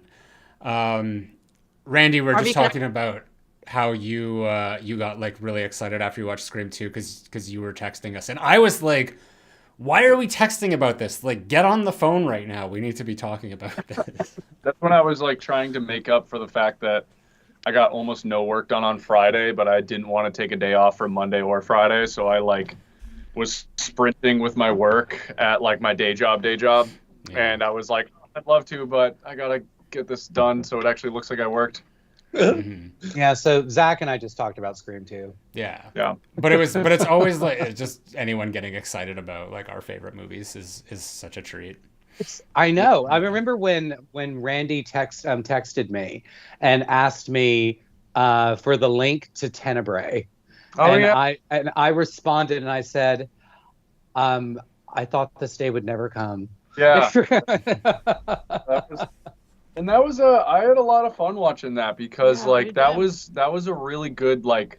We did. We had a blast. Yeah, that was a good like mystery movie too. I think like the best horror movies are also just like mysteries in a bloody disguise. Oh my God, we should tell them about. We saw Alien today. Yeah, I talked about that at the top, but yeah, that was late China year. But we want to hear China's take on it.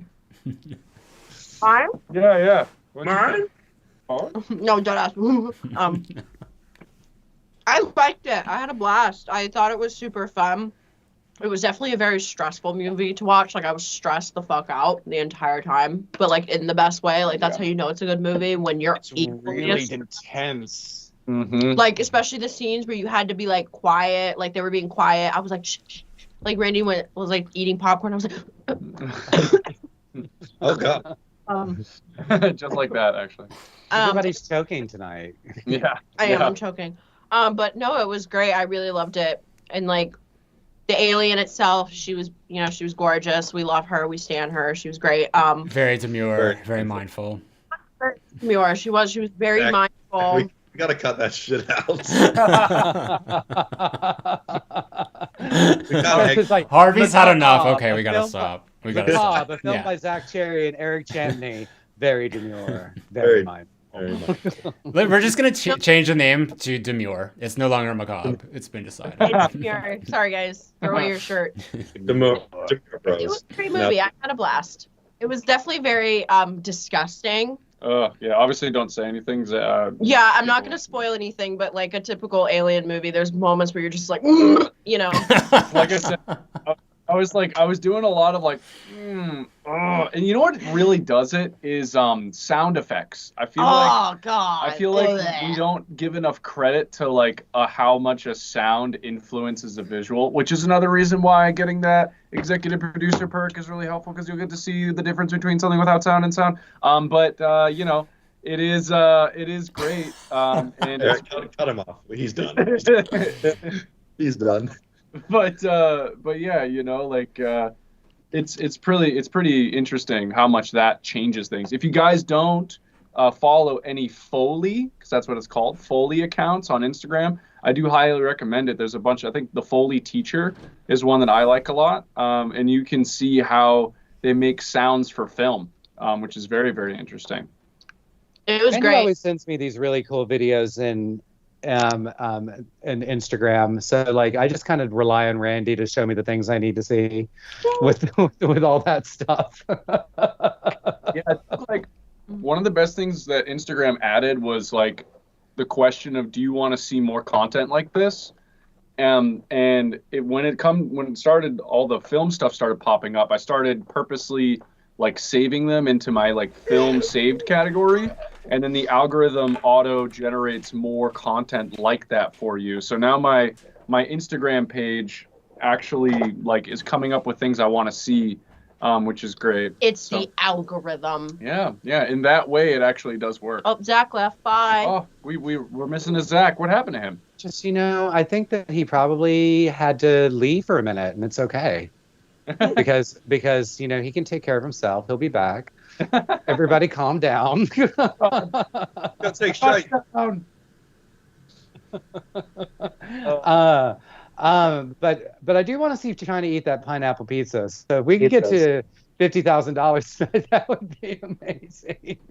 Yeah, that would be friggin' awesome. I will only do it for the Macabros and the Macabros only. After that, I'm never eating a pineapple pizza again. I'd rather die. Yeah, Joe W says Foley artists are magical. Yeah, I agree, man. It's just it's one of those things. You know what, where, Joe? You're magical. Yeah. You're magical. Actually, did you see he made an edit of the poster where he like combined the blue and the red posters on a split? Have you guys seen that? I didn't see that. Yeah, the part 3D. They kind of like what Zach did when like he like 3D. Yeah, like the 3D glasses. No, but like he like put a split through the poster, and he like put the two images together. So it's like one half was red, where one half was blue. Zach. I can't do it without. I mean, it's not like a Mad Magazine thing where you can like fold them in, but I don't want to ruin them. But yeah, just imagine these, but like half and half. Yeah. Yeah, it was really cool. Yeah, those posters are so sick. I can't wait to get. I can't wait mine. to frame it. Yeah, I'm excited to get mine. Yeah, and you can have the blue poster at the $50 tier, and you can add on the red poster should you so choose to want the red poster, and have both of them because they are both fabulous. Should you choose? Yeah. We have Eric and I have this thing because he always says "should you," and I'm just like, you mean if? If A dog has entered the chat. Oh my goodness! Oh my! Oh, it's just a baby boy. Oh, chocolatey dog over there. Chocolate baby. Yep, just gonna sit by the throat. Our pledge count just like. Pledges for dogs. Don't estimate the power of the doggies. Oh, Yeah. look at him. He's like, oh my god. He's like, ah! Oh, what a baby. Just a little guy. Oh, boy. Anyway. I miss my dogs.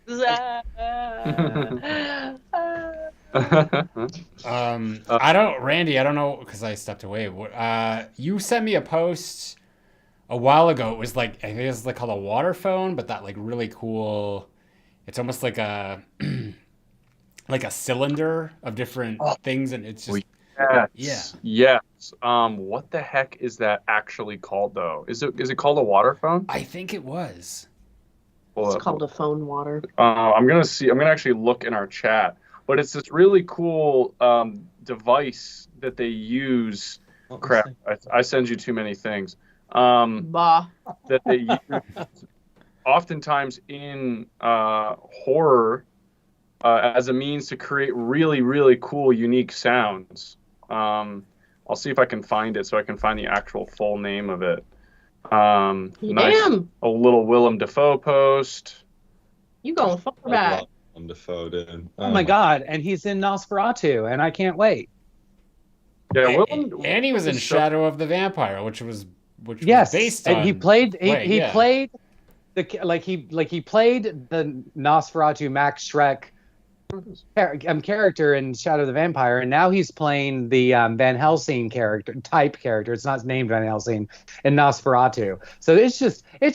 I hope it's good. So, God, please let it be good.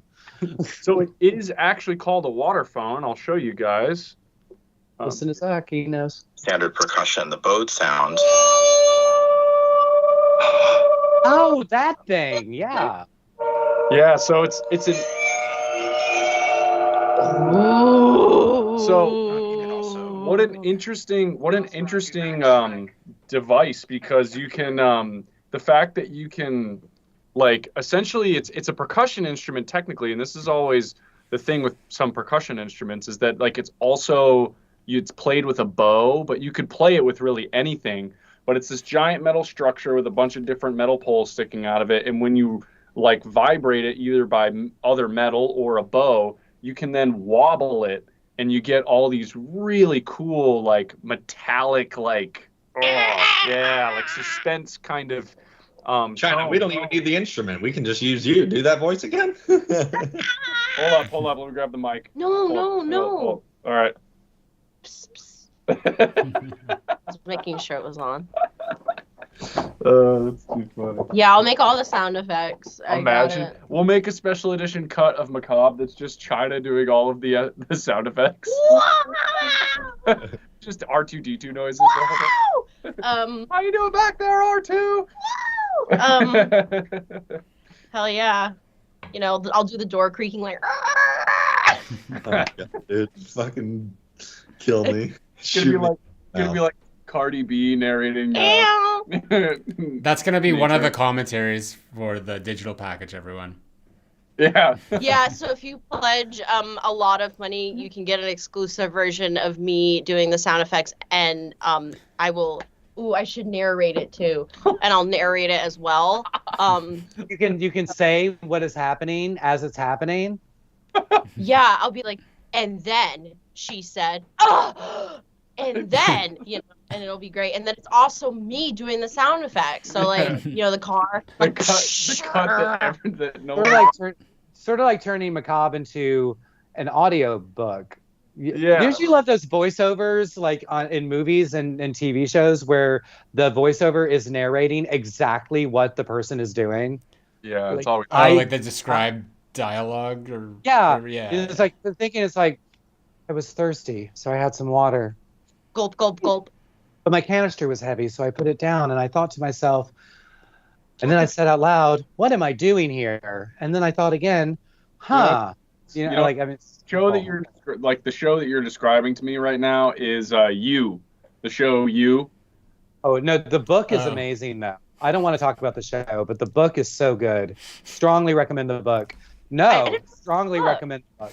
You by Carolyn Kepner, I think. I read a book once, Hatchet. Yeah. That's a great book. I love books. I can talk about books all day. The one and only book that every man read. Hatchet. You is the thing about You is that it is written and he is addressing the woman that he's obsessed with the whole time. Yeah. Now he's not talking to her, he's just like thinking about her. But when he's talking to you, and so he says, you did this and you were looking and it gets to a point where you forget that he's talking about the woman and it feels like he's talking to you. And it's very disturbing.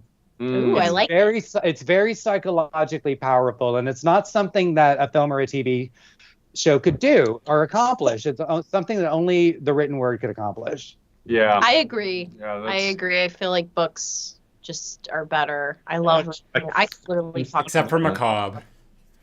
Just had to put it out there. Oh. Except for China doing Macabre. That's a whole different thing. Yeah, that'll be a whole different. That's going to be like, what is it, Oscar nominee worth for my narrating alone. Yeah, definitely. I feel like, I'm a great narrator. We'll get someone to do the novelization of Macabre. And then I'll read the audiobook to people, and I'll be like, oh God, that'll be great. So as if, like, that we're going to write the novelization of Macabre. Like, what are you talking about? We couldn't trust that. Yeah, guys, trust anyone with that. So donate a lot of money so that they can write a book about Macabre, and then I can narrate it, and then you can get it on audiobooks. So do that. That'd be great, and then I'll read it to you guys, and then you can go to sleep with me reading to you my lovely voice. Silent Saturn with the ASMR pineapple pizza chewing. Oh God, and I'll eat. Oh no. I think she just saw me like slap my funny bone, and I kind of just hit it silently. And I was like, "Fuck." Oh, that was. He's having problems, technical difficulties. He's glitching. It's okay. So, my mom just texted me, and lucky. Hi, Mom. Harvey. And everyone say hi. Hi, Marty. Hi, Marty. And she wants to remind us that we must all have amazing parents for all of us to be so incredibly talented. Just saying. Yes. And that actually, does bring about an important point that we have not mentioned. The love and support of our parents is, kind of why we're all like alive and healthy and all of that. So, and thank you. And Mom has and Zach's like, our parents have contributed to the campaign as well, and have contributed to the to its thriving beauty. We also have a advertising. We also have a partnership with Sassy Balls. Oh yeah. Which also I did want to quickly say I think we did get a new pledge in the midst of all this. Yes, we have a new bacca. Yeah. A bacca? I missed a bacca? We got a new backer. Let's write out their name and shout them out on the screen. Alright, Blimey! Let's do it. Oh, We got a new backer, Zach. We know, We do got new bacca. We got Marshall. Thank you for Go on, $25 for digital access. Thank you, Marshall. Yeah. Bloody hell, Marshall. Bloody Let's go hell. see the film. Cheers, mate. And is going to see the film and get that commentary from China where she's just, making the noises. Ew. So And the wonderful thing about the $25 tier is that, like Zach put it beautifully when he said it's the cost of going to the movies now is essentially like $25 if you rack up everything. And this is essentially a pre-sale ticket to our movie. with a bunch of other little goodies associated with it. With extras, with bonus features. Yeah. BTS footage and commentaries and interviews and all of that. And so it is going to be quite the digital release. Quite the digital release. And on top of that, I don't think that we've mentioned this entire time our favorite add-on. We have a VHS release of this film that is only going to be available through Kickstarter. Well, we've had a long month, Zach. It's been a long month. It's only going to be available through Kickstarter, and that is a VHS release of Macabre that you can physically own, and that is the only physical release that's going to be with the digital and whatnot, and then you can actually have on VHS a physical release. And people are loving VHS now, like whether they have a VCR or not, they're loving the collection. And I've got 4 VHSs up here, and I don't have a VCR. Yeah.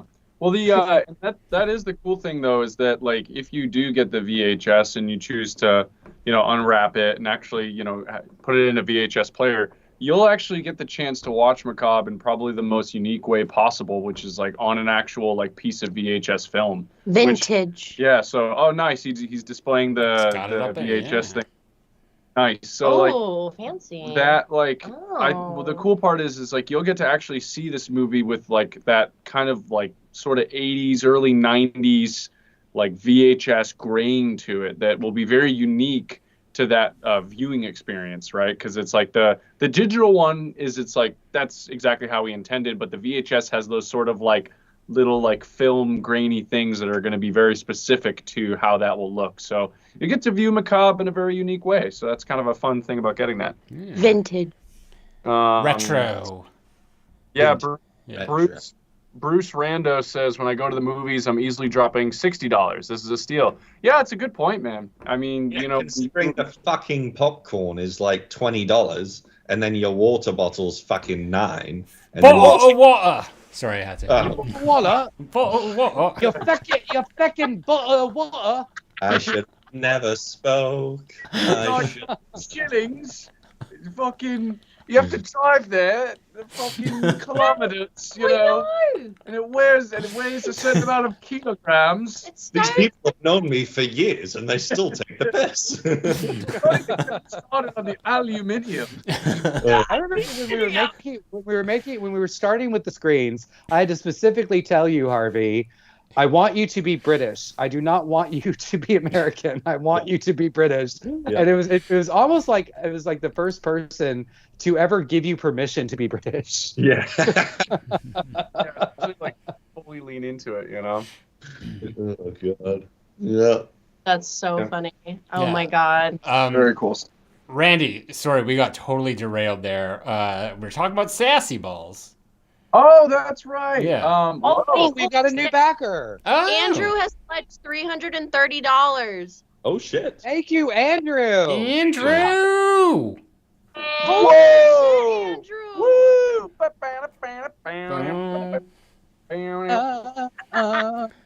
We like to party. For special thanks, cred.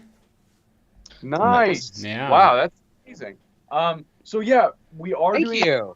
you. That's amazing. Thank you so much. Oh yes, So, we got to talk about And with the limited edition VHS as well. Oh, Yes. Mm-hmm. Yes. Vintage. We're so happy with that add-on. We're so happy with that.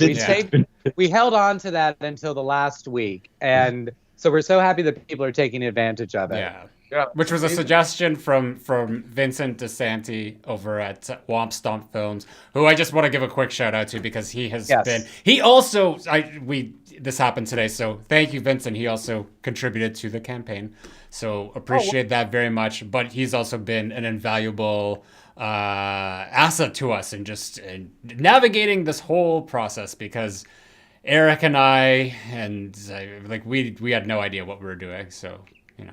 No, but he made it so he literally gave us a firmly charted course and told us everything to do and told us everything to expect, and he was right about all of it. He was absolutely 100% right about every single thing that he advised us on. And I honestly, without that kind of guidance and everything being like a mystery, I think that Zach and I would be 6 feet underground at this point. So it's really Vincent has been an absolute life raft for us. Yeah. So yeah, sweet. It's been like pretty crazy that we're even here, guys. Like honestly. But geez, you got to talk about your balls now. Keep your fucking balls. Okay, so Sassy Balls. Sassy Balls is like a protein energy ball company. It's made from whole natural ingredients, literally made by hand by my mom and her husband and my little brother. It's like a little family business that's kind of blown up online a little bit. And they make probably the best tasting versions of these that you've ever thought of. Anytime my mom would get some sort of late night craving, like, oh, I really wish I had just like a Reese's peanut butter cup, she would go to her kitchen and just start combining like nuts and dates and all these various things, and she formulated a ball to just taste like a peanut butter cup, and it's unbelievable. That's just one of many flavors. You got like the strawberry one. That's my favorite. Yeah. The Strawberry Fields, right? But yeah, Strawberry Fields. It's like strawberry shortcake. Get this, and I'm fine to announce this now. I think it's totally fine. We're doing a very specific ball just as a partnership with Macabre called Death by Chocolate. Now, we haven't actually, this is the first time I think we're talking about it. It is. We haven't released any imagery yet. Oops, I just put it up there. Oh, you did? No, that's fine. No, put it, leave it up. Yeah, I mean, would you put up? Put it back up. Did you put like the picture of the ball? I put the knife coming down into it. Yeah. You can toss that up there. That's fine. Okay. Hey, this is our tight-knit group right here. Show us the ball. This is the fam. This is the fam. They can see this. Show me the balls. They can see that sassy ball.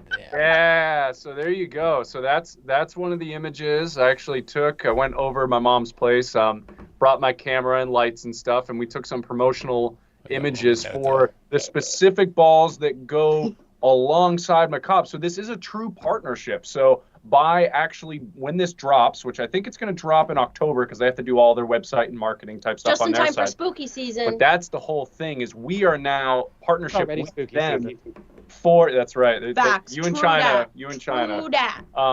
But like it's dropping in perfect time because this is their actual spooky time release, and we're actually going to be going in on them with this. So every sort of purchase that is going towards these Death by Chocolate balls actually helps the Macabre team out too. So that's kind of like a cool little nifty thing, is like when she signed on to partner with us, it was like a, hey, let's help each other out kind of thing. And actually Zach was the one that gave me initial ideas about like, well, what if we actually did like a custom ball or something? And I was like, Zach, you're onto it. And then so I went over to my mom and I was like, hey, what do you think? And she was like, hell yeah. And they hopped right on it. And they have even more stuff I can't talk about that's all related to Macabre that's going to be limited edition just for this season in October, because production and stuff takes time. But when that kind of stuff comes out, we'll be sure to share it and show everybody. We're very So excited about it. So when it comes out, buy some balls. That's right. That's right. And I want to give a shout out to Ricardo for pledging $25. Thank you, Ricardo. Woo, Ricardo! Thank you. Johnny, Thank you very much. Get a ball. He gets a ball. We all get balls. That's right. China Andrea just laughed out loud when he went to go buy some balls. Yeah, guys. So when they drop in October, buy some balls. That's right. Buy our balls. And then Camera. if you're feeling up for it too, I think on Instagram there's some pretty classic commercials at this point that kind of went somewhat viral for, I mean, our stand. Classic meaning like a year and a half ago. That's right. Yeah. That's right. Follow. Classic. Yeah, you should follow the Sassy Balls Instagram account so you can watch Harvey and Randy talk about balls. Yeah. They did a screen spoof. They did a Sassy Balls screen spoof. Oh, yes, we did. Yeah, where he was like crazy and stuff. Yeah. He was wearing his shirt and you were wearing your outfit, and it was like you were dressed up like Alan and Damien, selling Sassy Balls. Talking about balls. Yeah, that would be in their Reels section. I'm trying to find it. It's in their Reels, and I think it's just called Criminally Delicious is the title. Criminally Delicious. But yeah, that one's fantastic. I can't find it right now. They did a lot of partnerships with dirt bike companies, so you're going to be looking through a lot of videos for that. But it's definitely on my page. So if you go to my page and you scroll down a little bit, you'll be able to see it. So that's a really fun one, just for fun's sake there. Very nice. But, We are at $49,905. $48,905. All right, guys. Yeah. If you want me to eat that damn piece of pizza, Yeah. you have to. If not, I'm not doing shit. Yeah, so new backer Dana. Thank you very Oh. much, Dana. The $25 digital access. Thank you, Dana. Yeah. Thank you, Dana. Digital access is amazing because you get the film and you get all of the behind the scenes footage and commentaries and like lots of really wonderful bonus features as well. So it's not just a stripped down only the film. You can actually see some cool stuff about the making of it as well. Yeah. And if you go level up, you get the beautiful poster by Matthew Tarian. You go level up from that, you get the poster, you get the script, you get the storyboards, the absolutely wonderful artwork, and you can also do the add-on for the alternate poster to get the red version. You can have Zach and I. You can add on having Zach and I autograph the script or the poster, or both if you wish. We're happy to do either or. And if you go up beyond that, then that's our special thanks tier. And you will be listed on the credits of the film under the special thanks category. And we're going to be doing special thanks beautifully. Everyone's names will be proudly presented. It's not going to be some sloppy, here's a special thanks, people, and then that's it. It's going to be nice. And then above that, you get the co-producer credit, which is everything else. Plus, you also you are going to be listed as associate producer, and then you're listed as an associate producer, and you get an IMDb credit. The associate producers are they're a really fun group. The co-producer tier is you get all of that and the IMDb credit. And on top of that, you get early access to the film. As soon as the film has finished post-production, you will be able to view it. And then the executive producer tier, which is the top tier, you get all of that. Plus, you will be invited into production meetings. You will be invited to have a seat at the table for the development of the film and pre-production. And you will be a part of the family. And you will be able to hang out with us as we talk about developing the film and getting it ready to go. We've got a VHS release add-on that you can get. Yeah. So right now we are just a little over 1,000 away from our stretch goal of $50,000, which is the the ultra violence stretch goal, which is going to allow us to get professional Hollywood stunt coordinator David LaValle to come on and make the movie even more fabulous. It's also going to help us fund the film festival submissions. So a good way that we can actually increase that right now is to, we have these wonderful add-ons. So like we have the red variant poster, which could be added on to your pledge. So that's what you'll be getting there. You can also get autographs from Erik and myself with personal messages, and we can autograph the posters, we can autograph the scripts. You're also able to get additional posters or additional t-shirts added to your order. And yeah, there is the VHS, which I will bring up on the screen again here in a mo when I find it. I shouldn't The have ultra deleted goal will it. be coming anyway, because I will IRL decapitate China. Thank God. Thank God. So Over yeah, it. like here's the VHS. Like these are really easy ways that we can get to that number tonight of $50,000. Add a VHS onto your order because this is not only is this the first physical media release of Macabre that is available, but I mean it's also a perfect retro collector's item. There's a lot of people who love collecting VHS, and even people that don't own VCRs. It's just a really cool thing to have in your collection. So if you want to help us get to that 50K mark, which we're so close to, check out our add-ons. Check out our add-ons because there's probably pineapple something. pizza if you do it. China will do it eat for the pineapple pizza, which she is deathly allergic to, but she will eat it.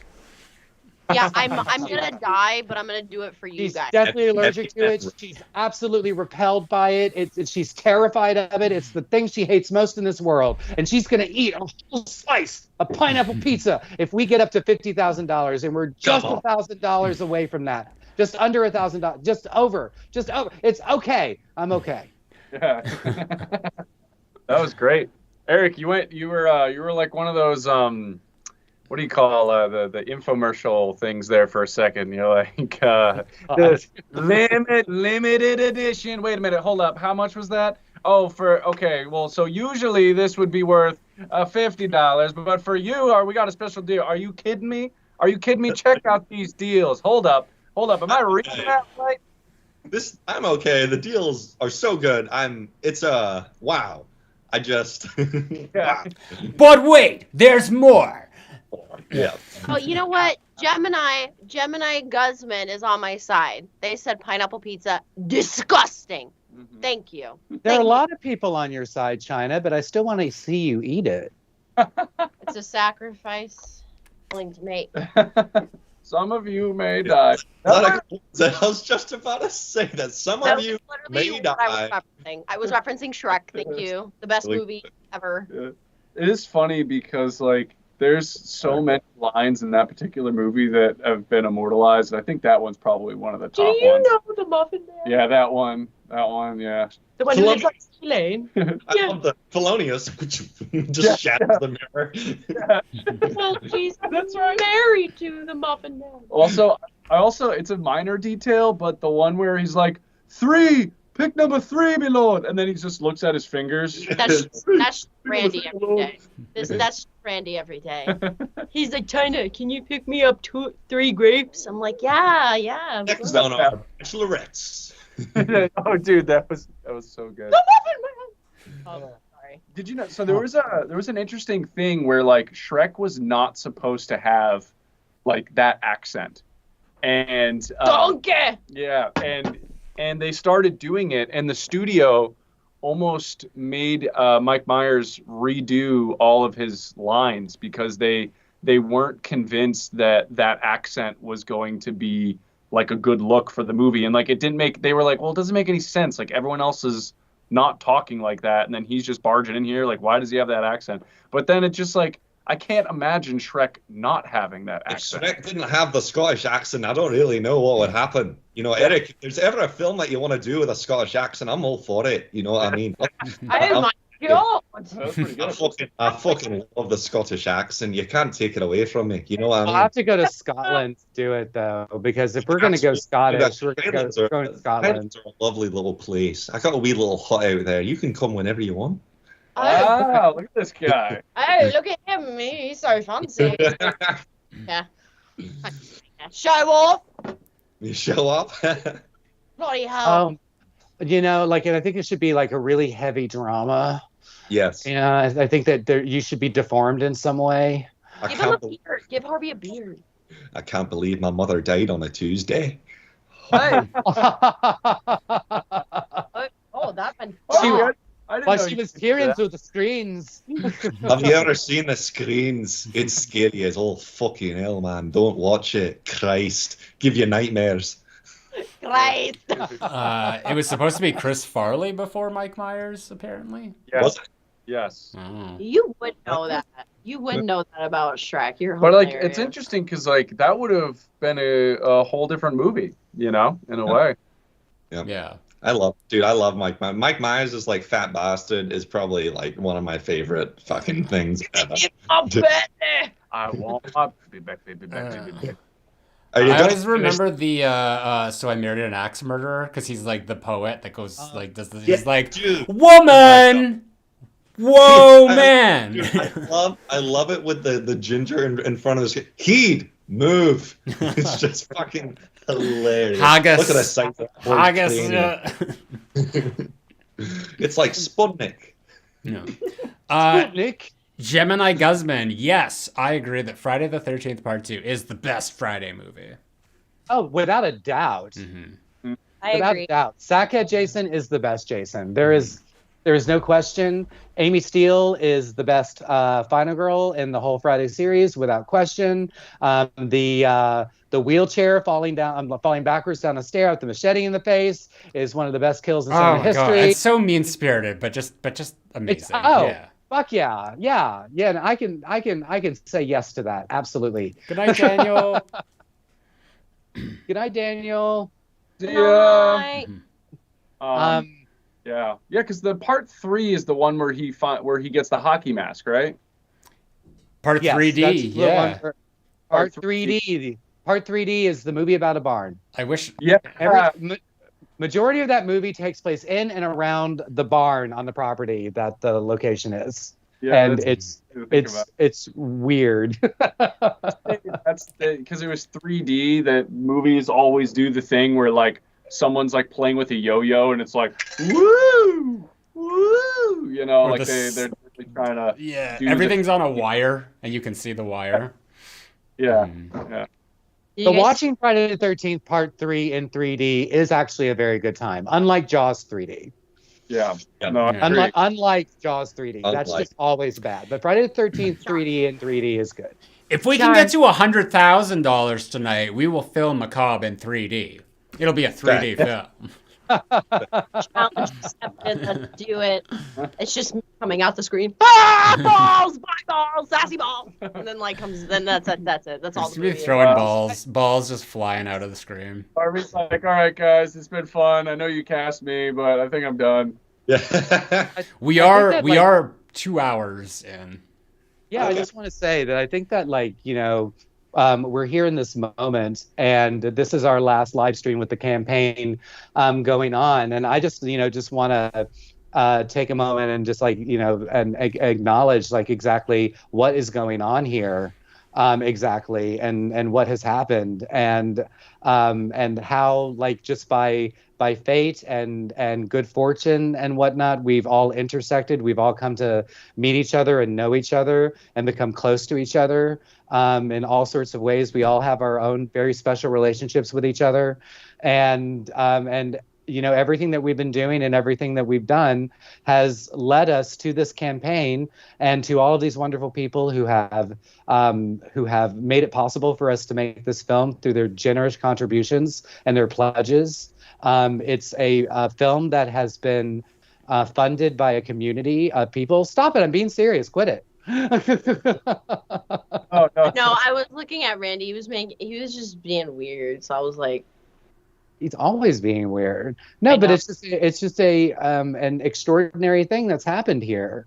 A whole bunch of people have the faith in us to open their pockets and contribute their hard-earned money to this film to make it possible. This is an incredible, beautiful thing, and I just want everyone to know that we do not take it lightly. That Zach and I have been powering through this courageously and crazily and mightily to get to a place so that we can make a movie for horror lovers by horror lovers, for horror fans by horror fans, and to create something that everybody wants to see that they didn't know they wanted to see, and everyone needs that they didn't know they need. We are on a mission here. This is a proof of concept, this short film, to put into festivals to get attention and raise awareness so that we can get ourselves to the place where we can make the full-length feature. Zach and I have Smile. It happened with Smile. And Smile's already getting a sequel. It happened to Saw. It happened with so many films. And Zach and I already have an extraordinary amount of the feature film script written. The story is already completely known to us. It's a magical, really exciting, different horror story, slasher, thriller. We know who we want to be the star of it as well. We are very sure of who we want to be the star of it, and we are very determined that that is a reality that will come to be. And without the help of everyone here and all the people who have contributed to this, like it is, this would not be possible without any of you. And so every dollar amount, every pledge, every single one, it is all so important, and it has all made this possible. It has all added up to get us to where we are now, to this beautiful place where we're able to make this film and to not be afraid of running out of money and whatnot. And so I hope that we can get to $50,000. That would be fantastic. I just want everyone to know that we are so appreciative of where we are now. And thank you so much. That's what I have to say about that. Thank you so much, everyone. Yeah, this has been unbelievable. Eric already said everything that I could possibly say.